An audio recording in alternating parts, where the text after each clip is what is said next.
ini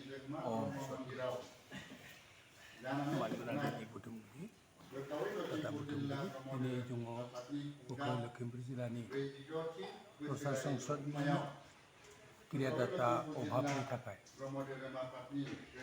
आगोलसो थांखि बायदियै दिनै जों बुकाव लखिमपुर जिल्ला प्रशासन संसदनि गाहाय गुरु नीलाकान्त ब्रह्मनि दैदेननायाव बुकाव लखिमपुर जिल्ला आफादनि प्रशासन संसद आफादनिफ्राय साथाम जन दीक्षा लानाय जायो। मुस्रि गलाब चन्द्र बसुमतारी सासे बरदलनि आनसलिकनि लोगोसे धेमाजि आनसलिकनिफ्राय अश्विनी कुमार स्वर्गियारी आरो उत्तम देबनाथ जों साथाम दं। दिनै बे गुरुनि अभाबखौ पुरन खालामनो थाखाय दिनै जों सिमेन्ट सापरि आनसलिक ब्रह्मत्र जमुना मन्दिराव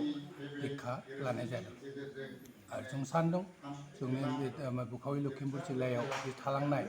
प्रशासन संसदनि खामानिफोरखौ बे बाबामोननि दैदेननायनि गेजेरजों जोङो सुफुंनो हागोन होननानै साननानै दिनै दीक्षाखौ लानाय जादों आरो जों सानदों इसोरनि पुर्न आशीर्बादाव जोङो बे खामानिखौ मावफुंगोन होननानै सानबाय आरो बेखायनो जोंनि 6 आनसलिकआव थानाय गेना गेनिफोरखौ जोङो माबोरै सुस्रांलांनो हायो आरो ब्रह्म धर्मखौ जों माबोरैहाय जोङो प्रशासन संसदखौ दावगालांनो हायो बेनि खामानिखौ मावगोन होननानै जोङो दिनै खामानिखौ बिबान मोननाय आरो लोगोसे दायित्वफोर ग्रहण खालामनाय जादों। आं बेखिनिखौनो बुंनानै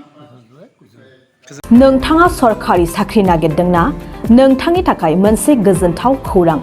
नोंथांनि थाखाय दं एडुकेट पइन्ट,